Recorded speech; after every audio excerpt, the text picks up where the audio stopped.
Un très grand bonjour à tous. Bienvenue à cette nouvelle session de décryptage du rapport de gestion des portefeuilles conseillers qui sont mis à disposition justement auprès de nos clients dans Easily Gestion Libre et un décryptage en compagnie justement de notre star du sujet, à savoir Nicolas Musberger, qui est gérant au sein de la Banque Postale Asset Management et qui est surtout le pilote des portefeuilles conseillers qui sont proposés. Bonjour Nicolas. Bonjour Imen. Alors Nicolas, sans plus tarder, on va commencer justement ce décryptage par peut-être un rappel des principaux faits marquants du mois d'août. Qu'est-ce qui a retenu votre attention, ton attention justement au mois d'août? Alors, le mois d'août, il faut savoir que de manière assez traditionnelle, c'est souvent un mois agité en bourse. Et il se trouve que le cru 2023, donc le mois d'août qu'on vient de terminer, n'aura pas dérogé à la tradition. On a un certain nombre d'éléments, d'informations qui sont arrivés sur les marchés, qui ont été de nature à apporter un peu de stress. On va peut-être commencer par la Chine, hein. On a des dernières statistiques qui ont été publiées, qui ont été assez inquiétante, hein, du point de vue des investisseurs, avec des données de croissance qui étaient plutôt en berne. Et en plus de ça, on a un secteur immobilier en Chine qui est en grande difficulté. À côté de ça, on a la politique monétaire qui est restée quand même un point d'attention assez important, hein, pour les investisseurs. C'est toujours quelque chose qui donne le là sur les marchés financiers. Et on a une économie américaine qui reste toujours en bonne santé, et ça laisse penser que la Banque centrale américaine devrait rester toujours avec une politique assez restrictive. Également de son côté, la BCE laisse entendre un certain nombre de messages que là aussi la politique monétaire restrictive devrait rester à l'ordre du jour encore quelques mois. Donc l'un dans l'autre, on a eu un mois d'août assez agité avec des marchés d'actifs risqués, notamment les marchés d'actions qui ont reculé, hein. Les actions de la zone euro ont perdu à peu près 3%. Les actions américaines ont baissé de presque 2%. Les actions chinoises dont on parlait avec une actualité un peu chargée tout à l'heure ont baissé de quasiment 9%. Et donc on voit qu'on a un certain nombre de marchés d'actions qui ont été dans le rouge au cours de ce mois d'août. Et du côté des taux, pour finir, euh, pas énormément de mouvements entre la fin du mois de juillet et la fin du mois d'août. Il y a eu un petit peu de volatilité pendant le mois, mais de fin de mois à fin de mois, on a des marchés obligataires qui bougent pas énormément, avec une légère hausse de 0,5% pour les obligations souveraines. Et pour ce qui est du marché du crédit, on a des hausses là aussi qui sont entre 0% et 0,5%. Donc on voit que c'est pas le marché qui a été le plus agité au cours du mois d'août. Alors justement, le rapport de gestion commence effectivement avec la toile de fond macroéconomique qu'on va tout de suite montrer. Et donc du coup, cette toile de fond en général se distingue en 4 principales dimensions. Donc effectivement, tu l'as plus ou moins évoqué, la croissance, l'inflation, les banques centrales et le contexte géopolitique. Du coup, alors que justement je présente le document, peux-tu nous dire en quelques mots éventuellement ce que vous entrevoyez aujourd'hui sur ces 4 principales dimensions? Alors, le premier point que tu cites touche à la croissance, et selon nous, elle devrait rester, ça n'a pas changé depuis nos dernières prévisions du mois de juin et du mois de juillet. On devrait rester sur une croissance durablement faible. On anticipe une stagnation en Europe à court terme et un ralentissement marqué aux États-Unis pour la fin d'année. À côté de ça, on a une Chine qui est toujours, on en parlait tout à l'heure, avec une croissance chinoise qui est assez faible, mais qui ne devrait pas faire dérailler l'économie mondiale, selon nous. Donc on a toujours des tensions financières qui sont à attendre, mais elles ne devraient pas être systémiques. Voilà les principaux messages qui touchent à la croissance. Le deuxième sujet, c'est l'inflation, hein. C'est quelque chose qui nous occupe depuis presque 2 ans maintenant. Là, on est plutôt sur une désinflation, hein, puisqu'on a toutes les statistiques de l'inflation qui montrent que les prix sont en baisse. On est donc sur un régime de désinflation qui est en cours, mais le retour vers les cibles, hein, il ne faut pas oublier que les cibles des banques centrales, c'est 2%. Il ne faut pas oublier que ce retour vers les cibles sera assez lent. On a un ralentissement de l'inflation qui est notamment dû à tout un tas de prix de matières premières, notamment dans le segment énergétique, qui sont en forte baisse, hein, depuis 1 an. Donc ça contribue à faire baisser, l'inflation, totale. Mais on a des pressions inflationnistes qui s'apaisent lentement, également sous l'effet de la demande. Et donc tout ça peut amener et selon nous, amènera un certain nombre de pincements du côté des marges des entreprises, pour lesquelles, les coûts continuent, d'augmenter. Le troisième sujet, il est connexe avec le deuxième, puisque quand on parle d'inflation, on parle souvent de banque centrale et là, la politique monétaire des banques centrales, j'en parlais, tout à l'heure, devrait rester assez, restrictive. On a des banques centrales, si on prend les 2 principales, hein, la Fed, donc la banque centrale américaine et la BCE, la Banque centrale européenne, qui sont dans un mode, pause. Ce mode pause veut juste dire qu'elles n'augmentent pas les taux, elles font juste une pause, mais ça ne veut pas dire qu'on a pivoté. Ça veut dire que les banques centrales n'ont pas du tout mis à l'ordre du jour des baisses de taux. On voit bien qu'on s'approche de la fin du cycle de hausse des taux, mais il existe une incertitude assez forte sur le taux terminal et le risque, c'est qu'on puisse avoir encore peut-être une hausse si les chiffres d'inflation devenaient un peu collants. Si on voit que l'économie reste toujours avec une certaine vigueur, notamment aux États-Unis. Donc il y a ce risque qui est encore une hausse, mais dans notre scénario central, c'est qu'on est plutôt à la fin et que ce mode pause devrait rester en pause.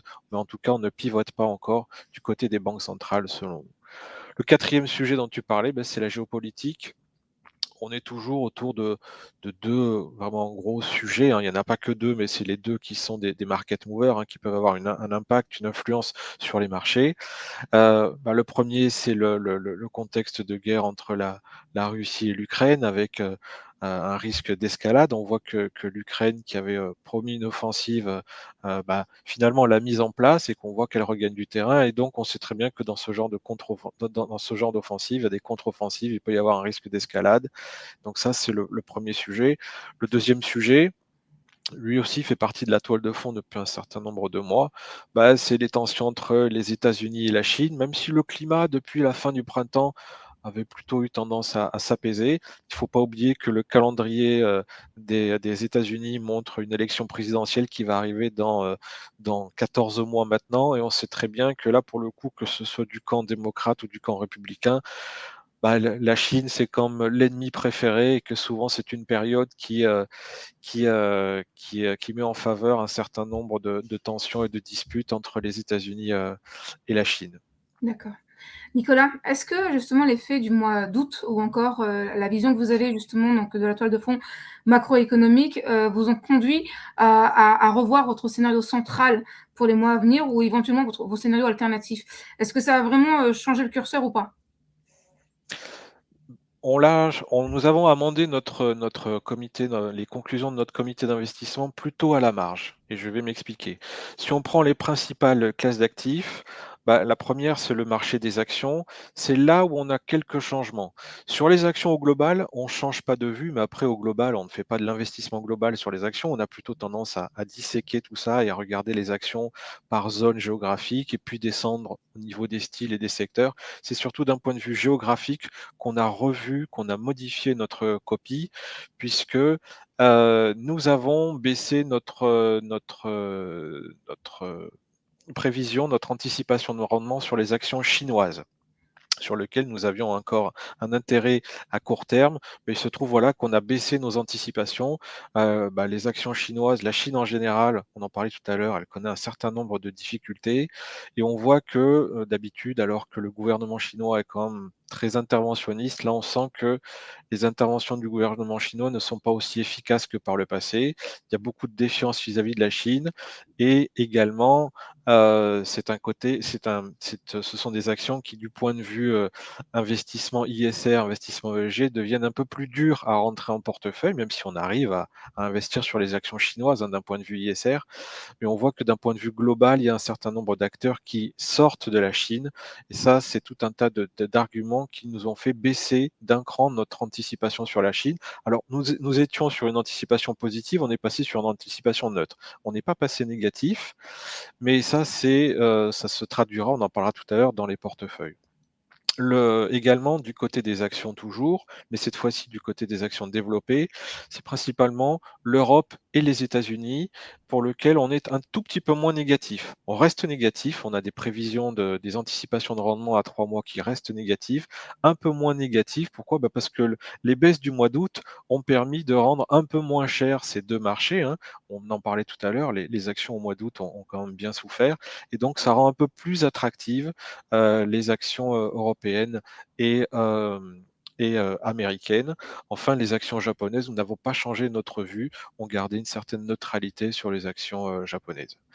À côté des actions, peut-être le marché, des obligations au sens large. Sur les obligations souveraines, on n'a pas changé notre fusil d'épaule, on en parlait tout à l'heure, hein, les taux devraient rester assez élevés. Également, sur le segment du crédit, là aussi, nous n'avons pas changé de braquet.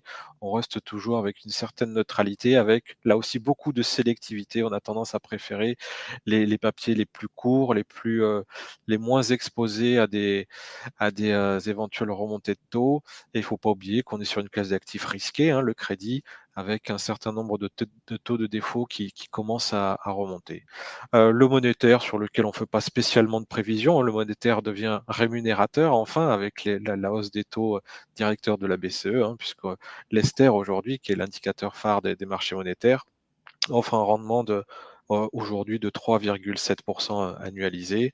Voilà pour les principales classes d'actifs et les principaux mouvements dans notre comité d'investissement. Heu, donc s'il faut en faire le résumé, ça touche principalement les actions avec un peu moins d'appétit pour la Chine, un tout petit peu plus d'appétit pour les actions européennes et les actions américaines. Alors, on voit ici, hein, justement, donc du coup, il y a quelques ajustements qui ont été opérés dans les allocations, hein, des portefeuilles conseillés pour, le mois de septembre. Eu égard justement à ce que tu viens de dire, on voit justement donc au niveau des actions euros, on le voit également donc au niveau des actions américaines, des actions Chine. Donc ce sont les principaux mouvements, que l'on entrevoit. Donc si on considère justement donc la colonne variation. Est-ce que, justement donc, au-delà de ces ajustements, tu as également justement donc, procédé à des modifications sur les unités de compte qui sont utilisées, dans les portefeuilles conseillés? Ce mois-ci, nous n'avons pas changé les UC qui sont en portefeuille. Le seul changement que nous avons opéré, c'est des changements d'allocation. Et comme je le disais tout à l'heure, la traduction de tout ce que nous avons fait en termes de prévision dans notre comité d'investissement, la traduction de tout ça dans le portefeuille, c'est un poids action dans les portefeuilles qui ne bouge pas, que ce soit le profil prudent, modéré, équilibre dynamique ou audacieux. Donc le poids action ne change pas. Il restait toujours un peu défensif, mais il ne change pas par rapport au mois précédent. Les changements que nous faisons, c'est diminuer notre conviction que nous avions sur les actions chinoises et injecter le produit de ces ventes sur les actions de la zone euro et sur les actions américaines à travers les fonds que nous avions déjà en portefeuille. Donc, pour répondre précisément à ta question, pas de nouvelle UC en portefeuille ce mois-ci. On a réorganisé le portefeuille avec les UC existantes. Nicolas, on distingue 2 justement donc caractéristiques dans ces portefeuilles conseillés qu'on a de cesse éventuellement de répéter. Donc le premier, ce sont des portefeuilles concentrés. On voit qu'en fait, ici, il y a uniquement 10 unités de compte qui sont utilisées. Donc, et ça, c'est complètement volontaire de ta part. Et le deuxième sujet, bien entendu, c'est celui de la durabilité, hein. On voit que justement, les unités de compte utilisées ont toutes, en fait, d'une manière ou d'une autre, justement, une dimension durable qui, justement, donc, la caractérise, soit par, effectivement, la classification SFDR, qui est la classification européenne, donc sur la transparence, donc eu égard à la durabilité. Article 8, ça veut dire que justement les fonds justement ont systématiquement dans leur processus de gestion des considérations ESG qui sont utilisées. Ensuite, on a le label ISR d'État, bien entendu, du ministère de l'économie et des finances, et puis les Globe Morningstar, qui sont également en fait une évaluation justement donc de la durabilité de ces fonds. Donc concentration et durabilité, Nicolas. C'est ça, la concentration pour montrer vraiment nos convictions et les implémenter dans le portefeuille. Et durabilité, ça fait également partie de notre ADN avec, pour ces portefeuilles, à chaque fois, c'est faire profiter à nos clients de notre savoir-faire d'un point de vue gestion financière, avec l'allocation d'actifs, et la gestion extra-financière en choisissant des fonds, comme tu l'as dit, qui ont un prisme sur le SG, l'ISR qui est assez fort, que ce soit du point de vue de leur note SFDR, article 8, article 9, hein. On favorise naturellement ces fonds qui sont article 8, article 9. Là aussi, prendre le plus possible de fonds qui ont le label ISR donné par Bercy. Il y a à peu près 85% des fonds du portefeuille, quel que soit le profil, qui sont labellisés ISR. Également, tu mentionnais, on peut regarder la notation qui est faite par des prestataires externes comme les globes Morningstar en matière de durabilité. Donc, encore une fois, le but est de construire des portefeuilles en mélangeant ces deux choses qui n'en sont qu'une en fait, hein. C'est de la gestion financière, de la gestion extra-financière. Alors Nicolas, dernier élément d'information justement qui est important à l'intérieur de ce rapport de gestion, ce sont justement donc des données sur les performances retracées, hein, de ces portefeuilles conseillés. Ce sont des performances fictives, mais qui donnent quand même justement donc une mesure en fait de la réalité. Qu'est-ce que tu peux nous dire éventuellement de ces performances, Nicolas? Alors peut-être on peut se concentrer sur les perfs depuis le début de l'année, hein, puisque ce seront des perfs qui retraceront les 8 premiers mois de l'année. On est sur des marchés, d'actions déjà, si on regarde les marchés qui ont quand même plutôt bien monté du point de vue des actions. Il ne faut pas oublier que dans la construction de ces portefeuilles, on va mélanger 2 choses. On va mélanger nos vues sur les marchés, c'est-à-dire nos prévisions sur les marchés. Est-ce que les actions vont monter et si oui, de combien? Est-ce que les obligations vont monter? Si oui, de combien? On va prendre toutes ces convictions, on va les chiffrer et également, pour construire le portefeuille, on va utiliser un budget de risque. Ce budget de risque va nous permettre de construire le poids final sur chaque allocation et au final sur chaque UC. C'est pour ça que dans un marché qui monte très fortement, on aura tendance à accrocher une partie de la hausse, accrocher seulement et pas répliquer. À l'inverse, quand les marchés baissent, hein, on l'a vu il n'y a pas si longtemps avec le Covid, on aura tendance à largement à amortir la baisse, c'est-à-dire faire bien mieux que le marché. Là, on est dans des marchés d'actions internationales qui montent depuis le début de l'année de 14-15% environ. C'est pour ça qu'on a des portefeuilles qui, en fonction de leur niveau de risque, de leur hiérarchie de risque, on voit que le profil le plus prudent a une performance positive de l'ordre de plus 5% depuis le début de l'année. Et si on va à l'autre bout du spectre du risque, donc le portefeuille le plus risqué, a une performance en hausse de 8% depuis le début de l'année. C'est important de lire ces performances, non pas en face d'un indicateur de référence comme le CAC 40 ou le Standard & Poor's 500 ou un autre indice, mais bien de comprendre que c'est des portefeuilles qui sont gérés en fonction de nos convictions et de ce fameux budget de risque qui nous permet encore une fois d'accrocher une partie de la hausse et de limiter l'impact des baisses quand les marchés baissent. Merci Nicolas. Donc voilà, donc c'était les principaux enseignements de ce rapport de gestion du mois de septembre. Merci énormément pour ton éclairage. On va s'arrêter là donc du coup pour cette session de ce mois de septembre. On vous retrouve le mois prochain. Chose importante, même si cet exercice est un exercice différé, pour autant nous vous invitons, chers clients, à poser vos questions à Nicolas. Donc posez-les éventuellement, n'hésitez absolument pas, soit éventuellement dans le commentaire du replay justement donc, qui vous est proposé, soit éventuellement en nous sollicitant directement l'équipe Easy Bourse et je me ferai un plaisir de relayer vos questions dans la mesure du possible. Merci énormément Nicolas. Et Merci puis Mélanie. voilà, donc je vous retrouve du coup le mois prochain pour une nouvelle session de décryptage. Au revoir les amis. À bientôt.